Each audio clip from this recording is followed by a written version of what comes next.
and the UDA party. And today was a session for us just to team build and build ownership moving forward, which we have done, and unanimously we have agreed that's the direction we shall take moving forward. We shall be looking forward to meet the ANC team so that we can expedite that arrangement and we work as one party for the sake of Kenyans' unity and the strength of government. Nikasema tukikaribia 2027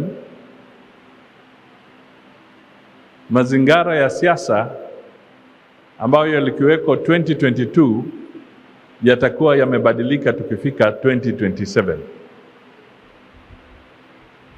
Na sasa hata hatujafika 2027. Septemba ndio tunamaliza miaka miwili ya serikali hii. Haya mazingira yamebadilika tayari. Yamebadilika. It is not going to be the same. It is different.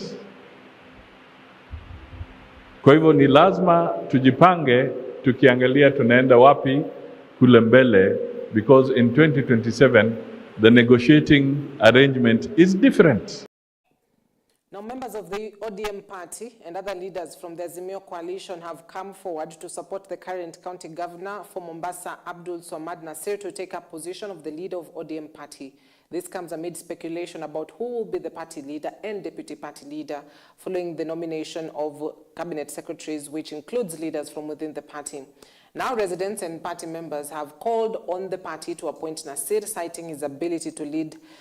Other regions have also put forward their own suggestions, despite Nasir being highly favored, while Kalonzo Musyoka has been endorsed to run for presidency in the upcoming elections within the Azimio coalition. Wetu mbunge hapa Mwinyi akimpongeza governor kwa kuajiri vijana wachangamwe kwa ile Mombasa yetu. Kuna ile newborn maternity center ameweka pale Portris wakiwa na KPC. Tunamshukuru governor kwa hayo ambaye amefanya. Vile baba yetu Raila Amolo Odinga ameenda kwa AU Addis Ababa na Joho naye ameenda kwa PS. Tunaomba nafasi hiyo ipewe Abdul Swamad Nasir, sababu ni kiongozi ambaye anaweza na tunampenda na tunamhenzi kulingana na ile mambo yake anayotufanyia hapa Changamwe na Mombasa kwa jumla. Weka support Kalonzo Musyoka Steven akujukue jawabu la kuongoza hii ni Azimio, ili tunapochukua serikali kama 2027 kila mwananchi ataridhika. Joho ameweza kushirikiana na pati nyingine. Sasa tuko pamoja kufanya kazi. Lakini lengo kuu kwa hapa ni kumshukuru gavana wetu Abdul Swamad Nasir. Ni mengi ameweza kuyafanya hapa Changamwe na Mombasa nzima. That we as women be considered. And in this case, we are considering one of us who's been at the forefront fighting for the party, and who has the party at heart. And we believe as women that given a chance, she'll deliver and carry the party flag to greater heights, because she's done it before and we believe in her. We want someone who has the women agenda. That is the local populace to the top. And we are appealing that they consider one of our own who has shown interest, is accessible, is strong, and has shown good leadership that is acceptable. She's young and she's very positive towards the agenda also of the ODM party. I want to take this opportunity to thank ODM party for giving a woman a position of a whip in the National Assembly. It is important to the women constituency, and we are very happy that the woman was considered. How we wish that more women can be considered, so that we have many women at the national level to talk on behalf of the other women. We want to thank our party leader. ODM tukiwa chairs tunasema ya kwamba Mheshimiwa Simba Arati ambaye ni gavana wa Kisii apewe nafasi awe deputy party leader of the ODM party. Patie kijana nafasi apate kutuhudumia tumemsikiza vizuri na tumekubaliana na maono yake. Ako na maoni vizuri ya kuweka chama chetu pamoja. Na tumeamua kwa sababu Arati amekuwa loyal, amefanyia kazi chama yetu. Na tunataka this side ya region ikuwe powerful, hatutaki chama yetu ipate kuyumbika baadaye baba akipata kazi ingine. Tunakuambia siku ya leo Mr. Governor wetu, wamama tutafunga leso, tutaenda nchi yote kama Women League, tutakufanyia campaign na hiyo kiti itakuwa ni yako.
Former Vice President Kalonzo Musyoka and Trans Nzoia County Governor George Natembeya could benefit from the uncertainty surrounding Mount Kenya politics and a growing feeling that Rigathi Gachagua is being sidelined in President Ruto's government. I believe I've talked about that extensively on the impeachment claims. However, there are two, of course, names that keep popping up more often than not on the news, and that is George Natembeya as well as Kalonzo Musyoka. So it's a question on, can they capitalize on this rift that we are seeing between the head of state and his deputy, to perhaps there's uncertainties around Mount Kenya and whether or not they will be able to front one of their own in the ballot 2027. And also the Western nation, for instance, for George Natembeya, is able to capitalize on Musalia Mudavadi and Moses Wetangula's missteps in the past and ensure that, you know, he sells a different narrative from them in the years run up to the 2027 election. So this is a political nation. We're all politicians, one way or the other, in the streets, in our houses, and so we can only wait to see how this political landscape changes and whether the political arithmetic will make sense. So that is the headline on this Daily Nation this morning. Puzzle of Ruto's housing projects, even as the Standard speaks of Gachagua, says, I know they're after me. Those are your headlines this morning.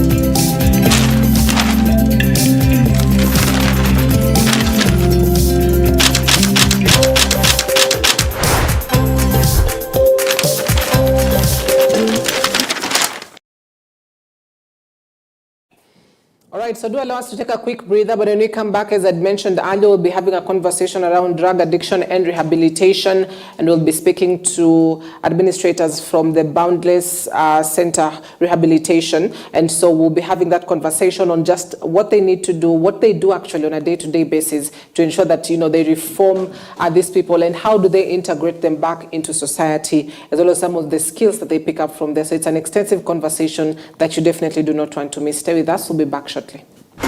This morning, this is around drug abuse and rehabilitation as well as recovery. It's such a long process. It's not a one-day thing. It's a long process. So we'd love to understand this process, what it looks like, and we'll also be putting a sharp focus on one of the organizations in the country that is at the center as well of helping addicts recover from the drug abuse, and that is Boundless Hope Rehabilitation Center.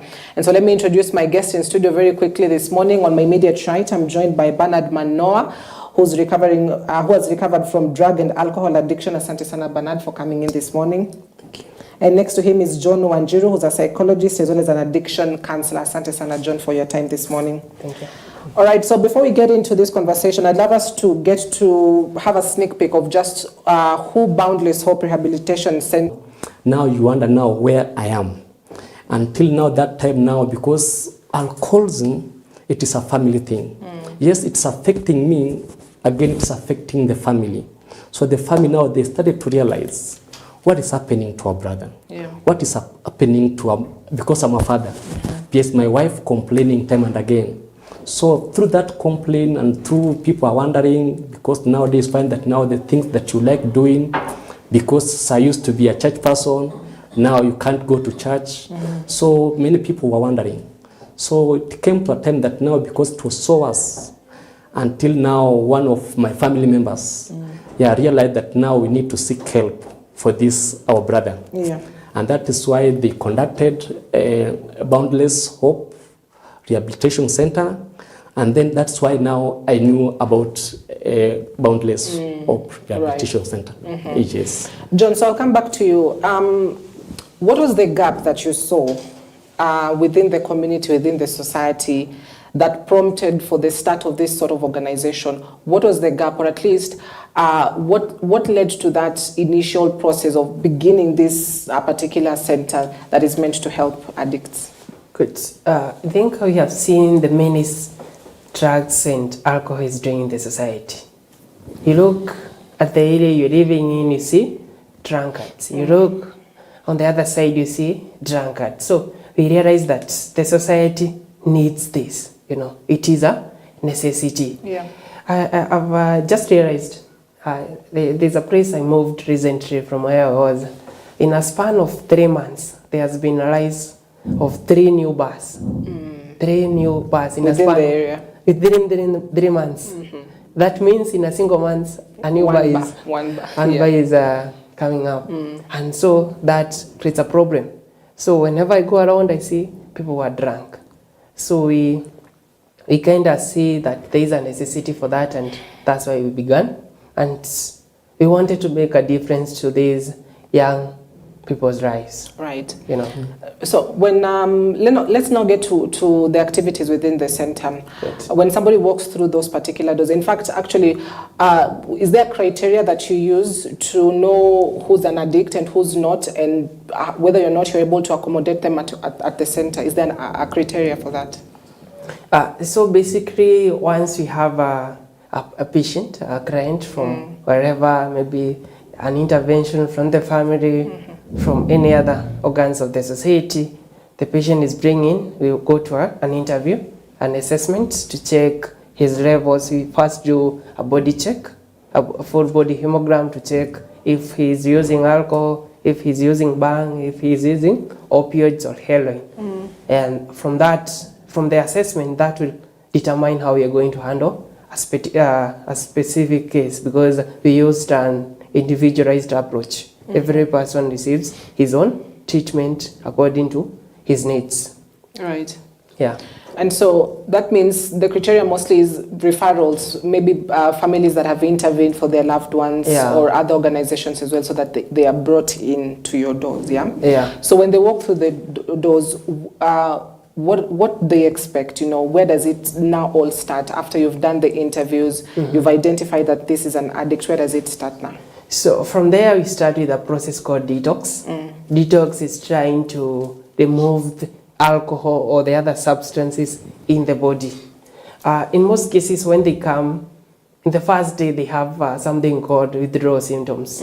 They are shaking, they have tremors, they have headaches, they are vomiting, they have nausea, and it's such an irritating feeling for them at that particular point, because the body is requesting for the alcohol substance.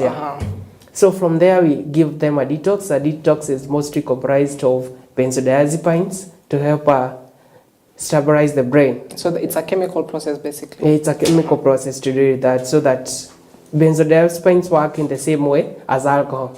So they try to trick the brain to saying that it's taking the same compound. Additionally, they are given some vitamins, especially the B12 sometimes, to help the liver to detox, to remove the toxins out of the system. And with that, within a period of 7 a week to 2 weeks, they have already stabilized. There's no withdrawal symptom. They are sleeping well.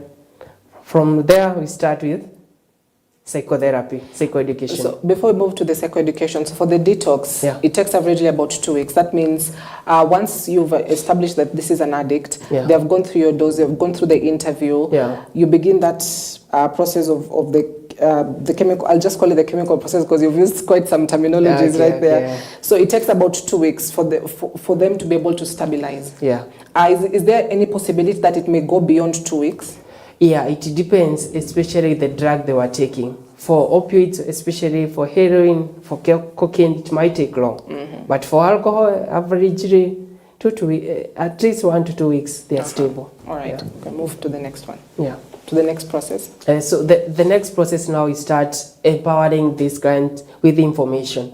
Remember, it's not common knowledge out there about addiction. Everyone out there thinks that addiction is kujifanya, it's a moral failure, and addiction is a disease. So we start educating the client to be self-aware about their current condition, and that's the process that is very necessary at that point. Right.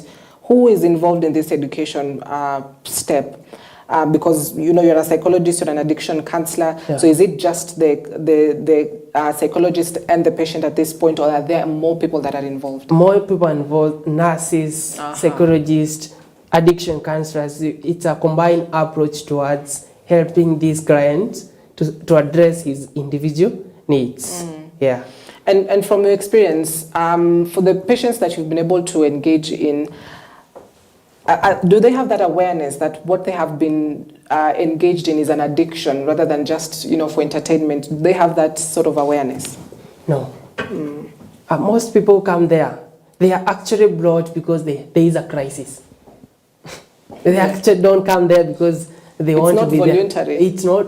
It can be voluntary, but there is a crisis behind that. Maybe someone has been told either to hand in a resignation letter or a recovery letter. So they have to choose. So in most cases when clients come there, it's a crisis. They have a crisis in their family, in their work, or wherever they are.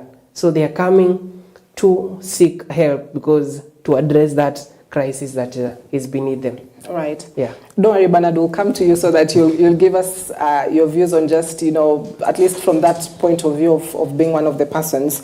But I'll still stick with you, John. This particular stage, how long does it take? Because, you know, you're basically informing as well as educating this particular patient. And we all know that, you know, there are those that pick very fast, there are those that pick very slow. So is there any timeline of just how much they can consume as information and how long they can consume it for? Okay, so basically the program takes 3 months, but it can take long depending on the client's need. Remember, you are using individualized approach. So it can take long, but in basically within 3 months, the client is able to digest, to get in, absorb a lot of information, means aimed at empowering them to understand how addiction works, their triggers, how to manage. Then we start with the counseling, the individual sessions. They are able to address individual concerns. Right. Yeah. After that, then what's next step? We also use group therapy to ensure that, to help them realize that this is not a me problem. There are other people who are suffering the same problem. Right. Near the end, we come in and bring something called an exit strategy. We realize that if this person completes the programs, goes back to the same area they were, with the same people they were with, that would be problematic. So we start organizing, orchestrating an exit strategy to help him better maintain sobriety back at home. So we put measures by working together with the family members to ensure that that specific client or patient gets an opportunity to maintain sobriety out there. Right. So, what are some of the tools that perhaps you use at this point? Tools in terms of maybe education materials or, you know, empowerment programs. What are some of the things that you've put up at this point? In most cases, you use intervention, psychological based intervention. There are many. There's CBT, there's psychoeducation, there's motivation interviewing. You also bring a little bit of therapy, what we call art therapy, play therapy, all that to help this specific client get as much as information as he would like to know about addiction and how to stay sober. Yeah. All right, Bernard, let's get now your point of view.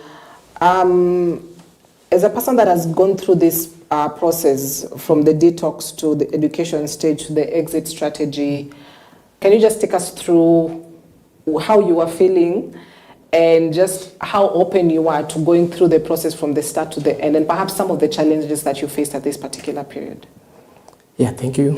First, I would say that, you see, when the rehab thing came, first of all, I didn't know. Yeah, because I find that even if at that particular time, I could have known that I'm going for rehab, yeah, because see, alcohol as a way of defending itself. Yeah, alcohol uses a lot of mechanism to defend itself. Yeah. So I thank the support family because they had to use a trick. Yeah, for me to find my. So they tricked you? Yes, that was tricked. Because if not, I could have challenged. Because one, alcohol brings about pride. How I'm above, you say I'm an adult. Why? The rehab is for small boys. Yeah, you find that now because again, for me in my mind, rehab is for the people now. Those people, I can say that now out of control. What beyond the limits. Yes, that's, for me that's what I used to know. But now you find that now because of that, yeah, when then the first week, in fact the first 2 days, it was so, let me say, I passed through psychological challenges because where I am, what am I doing here? Yeah. So it's a new environment. Then 3 months, hey, no. So this thing like now, I've come to be assisted. The first 2 months, first 2 days, it was not in my mind. But now, progressively, after now detox, yes, yeah, now coming now to the sign that you see, you have a problem. And I came to realize that I have a problem simply because now, one, you find that you are in a group, everybody you are facing the same challenge. Because you can see now my brother, you ask your brother, my brother, yes, I'm addicted, I'm using marijuana, I'm using this. Okay, why are you here? I'm here because I'm sick. Because now also coming into, there are those stages. Because me, I came, there are those people that I found. Then from there now you find that now you settle, you start to settle simply because now there's those therapy, yeah, those group therapy, those detox. Then you come now to realize that actually you are sick and you need help. Yeah, so my first thing was to accept. Yes, to accept that indeed, yes, I am sick. But initially, because of that fight, because of the addict fight, I was thinking that I'm normal. No, I'm normal. Because you could tell me that, Manoa, you are drunk or you are drinking, tungekosana. Tungekosana, obviously. Because me, I'm okay. Yeah, but I could tell you that even yesterday we were with you, you were talking, I was okay, I'm okay. So the word is okay, it's okay. It was leading me down.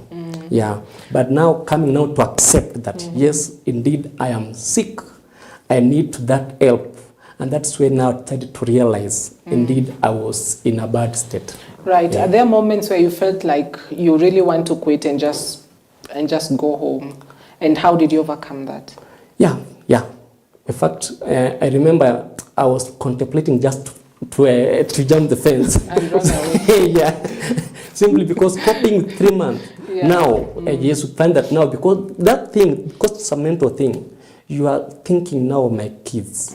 You are thinking now, what will I be eating? You see so many things. Now you forget that now, this, you are sick, you just need to cool down. Yeah, it was not that very easy. Right. Yes. John, is there a reason why the process takes 3 months? I think the reason why it takes, we have the AA steps. I think it has been established over years that within 3 months, someone will have been able to at least manage the condition. Because you don't really recover from addiction, you manage it. You cannot be healed of addiction. So you manage, it's a lifetime management. So That's interesting. A good point you've mentioned. That means you cannot be healed from addiction. It's just managing the addiction. True. Interesting that. Now let's talk about what a day looks like at Boundless Hope Rehabilitation Center. Yeah. Because you've got people from different stages. There are those that have just entered. There are those who are about to complete. So how does a day normally look like? I know it can be hectic, but how does it look like? Sometimes I love, you come, maybe for example, it's a new client. He comes in and he looks at the list and says, oh, these guys are okay. Yeah. These guys are okay because maybe he's shaking, he's trembling, he has headaches, he has nausea, he's vomiting. And he's looking at the fellows and they say, hey, what are you guys doing here? Yeah. So sometimes, but it's exciting to see how they progress. Because after detox, you realize someone was not sleeping. They are sleeping. They can sleep now. Their appetite hikes. Oh, they start feeling good about themselves because they can sleep. They can eat, they have energy, the energy is rejuvenated again, they're able to sleep peacefully, especially sleep. Sleep is very necessary to our system, to our body. So the moment they realize they can sleep, they really feel good about themselves. Right. So from there, in the morning, we start with the morning meeting. Morning meeting is basically we study the Bible, use the Bible, because we are religious oriented institution, so you use the Bible, have a Bible study. Sometimes we do AA book study. AA is a certain book that talks about alcoholism. It's called Alcoholic Anonymous. Then from there we have if it's, for example, today is on a Tuesday, today we do have CBT, cognitive behavioral therapy. We train them about the triggers, the way of managing the addiction from the brain. Then in the evening, we have a group therapy, especially on Tuesdays. Yeah. Right. And I can imagine that you've also been you've encountered situations where there are those that, I believe I can use the word relapse. There are those that relapse. How special is that case and how do you deal with that, contrary to that person that is responding well to the treatment, has responded well to the management, but there are those that seem to, go back sometimes. How do you respond to that? Okay, I say relapse is part of the recovery. Yeah, but for us, we are still new. Our success is 100%. The 4 clients that have already completed the program are still sober at the moment. So I've not encountered any relapse at the moment in the institution I'm currently in. But out there, I've worked in different institutions. I've encountered people who are relapsing. And in most cases, some of the main contributor of relapse is the PPTs. Someone reforms. Remember, once you reform, you have not reformed the society or your friends. Yeah. You reform alone. As an individual. As an individual. So the moment you go back to your friends, you are one and they are many. They start influencing you gradually and you find yourself back. Yeah. Remember, it's a brain thing, it's a brain disease. So the moment you're in contact, the moment you're in contact with people you used to interact with, it kind of, the brain arouses the cravings. And you're prompt to begin the same behavior. It's a chronic relapsing disease. We say that. Alcoholic is a chronic relapsing disease. Yeah. All right, so Bernard, let's talk about post now, your 3-month, rehabilitation process at Boundless Hope. And speak to us about the first day that you're given a go-ahead and you've been told, okay, now you can go back, to your normal life, you can go back to the society. How was that day one like, and how have you pushed yourself from day one to this point? Yeah, I found that, you see, after 3 months, the anxiousness comes in. Yeah, you are afraid because you are going to face the same world. So, but because now you understand from the teachings, from the therapy, now the danger. So in most cases now you fill your mind with the dangers of alcoholism. Yeah, the badness. Don't think about now the past high, no. So from that you are able to survive. And then number 2, it is about the PPTs. Then trying to put boundaries wherever possible. Simply because you are managing yourself and you are managing to retain yourself to be that sober. So you find that now you need to be alert all the times. You need to avoid places that the places that you used to go. The friends, some contacts in your phone. There are so many contacts that I've deleted simply because they have no use with my life. And then another thing is just to be always sensible, awareness. The alcoholism and alcohol is bad. Every time that I'm walking around, the first thing in my mind, I don't want to relapse, because you find that even when you are drinking, I used to say that I don't want alcohol. And because alcohol, I used to fight myself. But because alcohol fight it back, alcohol, because all the time excuses. No, you want to live today? Don't leave me today, because you know there's an holiday that is coming on Friday and already umebukiwa. So after that Friday, maybe on for Monday, now you'll stop drinking. Yeah. So it continues, excuses, it continues. That's to find that people drink for a long time without realizing that it is only alcohol that is driving them. The way I was driven by alcohol, because anytime that you want to quit, anytime that you realize that no, my life, still there's that friend. Maze uko wapi bwana? Wacha kuwa mama kwa nyumba bwana. Toka bwana. Toka. There's always that one. Yes, wacha kuwa mama bwana. So you are trying. Yes, in your mind sometimes there's that subconscious mind. No, hii kitu bwana. I'm not eating well. Tremors, productivity, job wise, it is going down. And then you are seeing everything that is going on around yourself, but because that thing, the willingness now to just say no, alcohol itself comes and fight. Right. Yes. I mean, Boundless Hope must be doing such a great job, because Bernard, you speak so brilliantly, and you know, as a person that has gone through that process, I'm looking at a scenario where you're also, you know, impacting as well those that are still in the process of recovering as well. So, Joe, there's something I've also noticed is that, you know, you offer some of the skills, you know, for these particular addicts, perhaps to just be able to empower them. When they leave there, they can go employ themselves.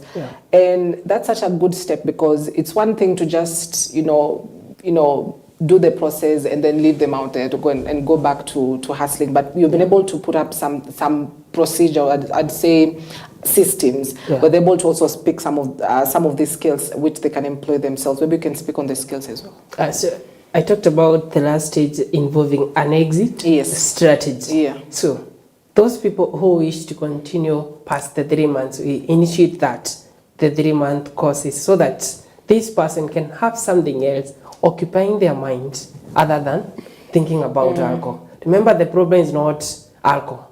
The problem is sometimes getting idle, the things that unaddressed trauma, and all other things that are sustaining the addiction.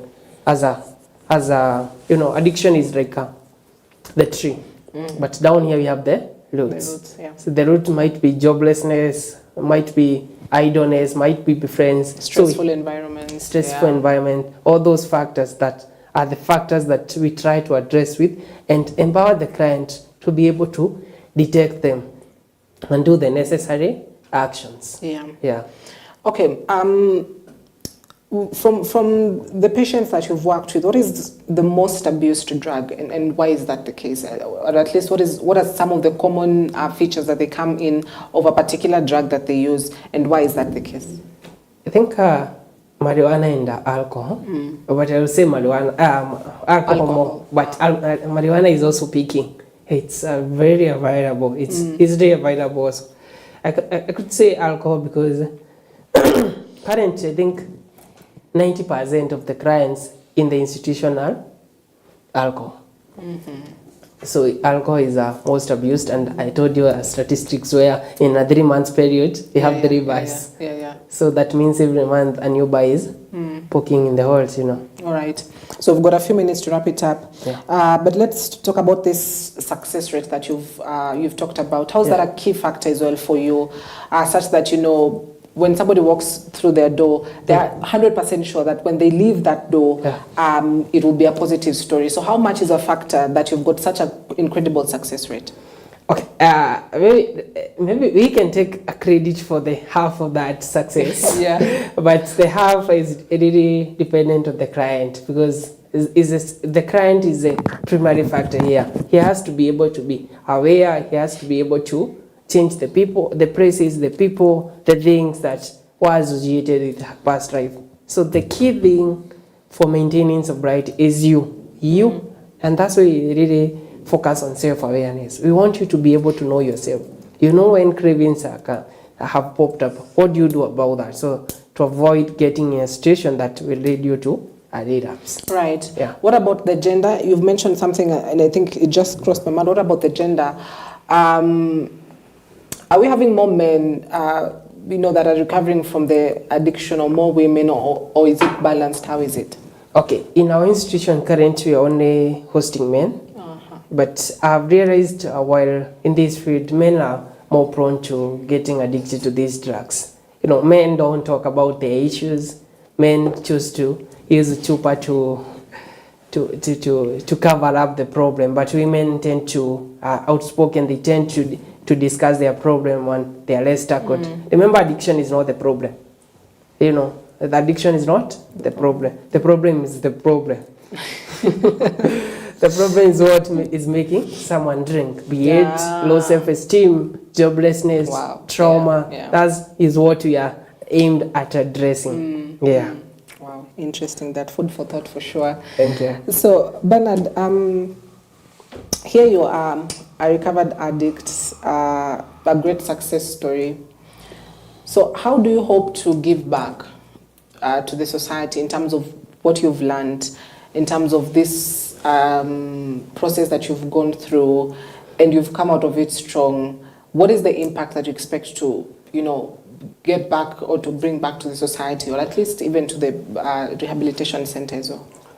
Yeah, number one is to tell the public that alcoholism or drugs, it is a mental sickness. And that, first of all, we may not know, but it is real, it is a mental sickness. So for that, it's just to give them hope that, one, rehabilitation works. Because for me, I can confidently say that where I am, if not because of rehab that I used to deny, I think I could not be where I am right now. Yeah, I want to thank Boundless Hope Rehabilitation Center for teaching me, for making me to be aware, so that because now I'm in the society, the same information, that's number one, is to tell them that actually abstain from. It may not be that very easy, but just that awareness that you are drinking is not that you are drinking. It is now the drinking that is taking you. So that the only thing that you can do, stop drinking. Stop drinking. Right. Yeah, for the young men, those people who are spending time in bars. Yeah, but now, right now, going to bar to talk to them, no, I'm afraid. Yeah. But I know I have so many ways to meet them. Yeah, there's so many channels. So many channels, but not going. Not going. No. Once bitten shy. No. Once bitten shy. So that is not what I would do, but just to sensitize my brothers that this thing is there. It is a mental thing that we can work with our mind. We can seek help. Don't be quiet, because sometimes we drink not just because you want to drink. There are so many underlying factors. There are so people are passing through stress. People are passing through depression, job-wise, no money. You find that's why the reason why we drink, or many people drink. But if we can be open, we accept that we have a problem. Let's not allow alcoholism or drugs to drive us, because it's not something that I can really advise. Yeah. All right. So, John, what's the vision for Boundless Hope, at least? If you look at so far, the patients you've had, the success rate, the positive stories that are coming in. If you look to perhaps in a year or so, what do you hope to, or where at least do you hope to be? Okay, before I answer that, I want to say something about alcohol, especially because I've mentioned it's one of the most used drugs in Kenya. And actually, alcohol itself is not classified as a drug. funny enough, we say alcohol Drug and and alcohol. other. I think that's the whole how we went wrong in the first place. How can alcohol not be a drug? And alcohol is a drug. I want to say alcohol is apart from whatever we have discussed about, alcohol affects your body in many different ways.